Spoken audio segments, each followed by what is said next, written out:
I've got my juice. Let's talk about hospitals. Yay! So I was in hospital for 7 years of my life.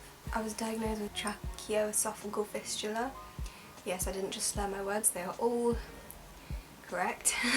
So tip number 1 is to eat a rainbow every day. So in hospital there's usually some awful, disgusting smelling food and you can smell it coming down the corridor into your ward and it's just rank. So I suggest, if possible, and I totally understand, like I don't know your situation, I would totally understand if you couldn't get like fresh food, but try. If obviously maybe you can't do it, but if you get your friend or someone to bring you just homemade stuff, like I am so lucky that my mum was always there for me, just making carrot sticks and hummus like all the time. It was my life. Obviously sometimes I couldn't eat, and that was just awful. But when you can choose, when you can eat, if you're in a situation where you can, I would suggest just getting those veggies down your system and that will be your medicine. Sometimes you just have to have a ready meal, like you can't not. But to avoid that, maybe have like a stash of like toasted nuts or something like beside your bed, or fruit like always there. Just have a rainbow every day, so something red, tomatoes, something, what's next? You get it, okay. But that was a lifesaver and that is my main tip to give you, really. I promise it will make you feel so much better, so much lighter, and you won't feel like rubbish all the time, or less rubbish. Second tip, make sure that your family and friends know that you're in hospital. Let them know that they can visit you and you would like that, and let them know when the visiting hours are so that they don't have to figure it out on their own, you know, things like that. Because obviously you're going to be, if you're in the hospital for a while, you're going to be there kind of like alone, and that's not fun. Like don't do that to yourself, like let people, slot people in, like make a little schedule. And you can look forward to it. It will help you get through perhaps operations and stuff like that. So if you have a supporting family that's always there, that's wonderful and you should definitely make the most of that. But if you don't, just get your friends there and it should be okay. My third tip is to get a hobby. If there's something that you enjoy doing, think of the hospital as an opportunity to finally have time to do it. You want to keep your imagination and creativity going in this dull place. You still want it to be, you know, thriving and should be the most rainbow place in the room. Sounds so cheesy and stupid, but it should be. And if you know you're physically unable, I'm really sorry, and I understand. So maybe instead you can watch videos on your hobbies, so like download some stuff on BBC iPlayer. Just keep your mind active and maybe even learn like a language. How cool would that be to like learn a language while you're in a hospital? That way you're kind of more focused and you're oh my god, my voice. You're more focused and you have something to achieve. Like you cannot be in the hospital and sulk the entire time. You have dreams to achieve, okay?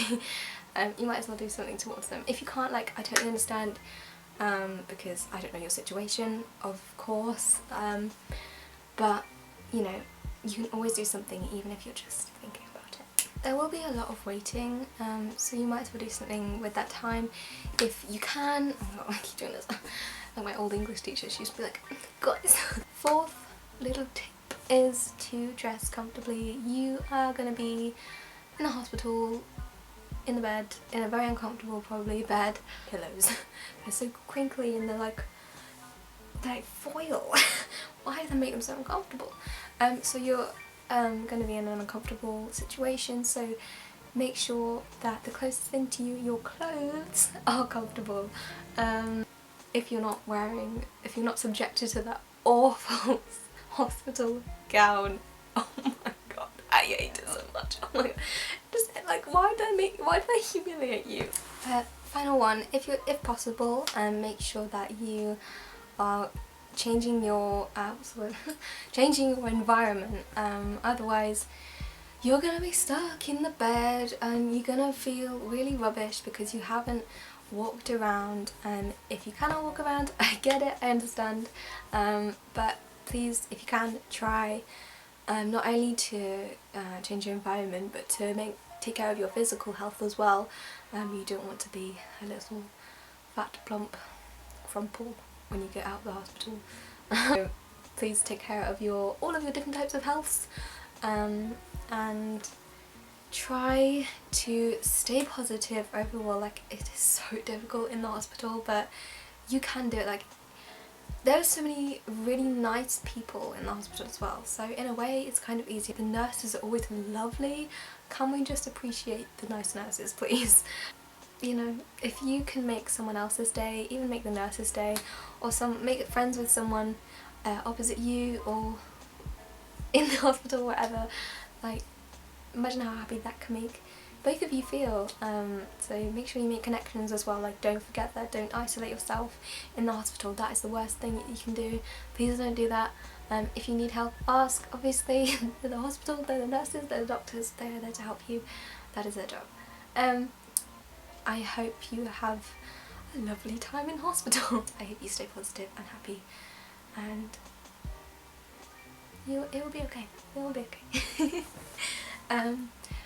Look, I was in hospital for so long of my childhood. I don't remember most of it, thank God, but I was definitely in there. And I'm out, I'm fine, I'm so happy now. Like, I'm doing everything I can to achieve my dreams, and I'm going to university and all that, so it does get better. It does get better, okay, so I promise. But that's another thing.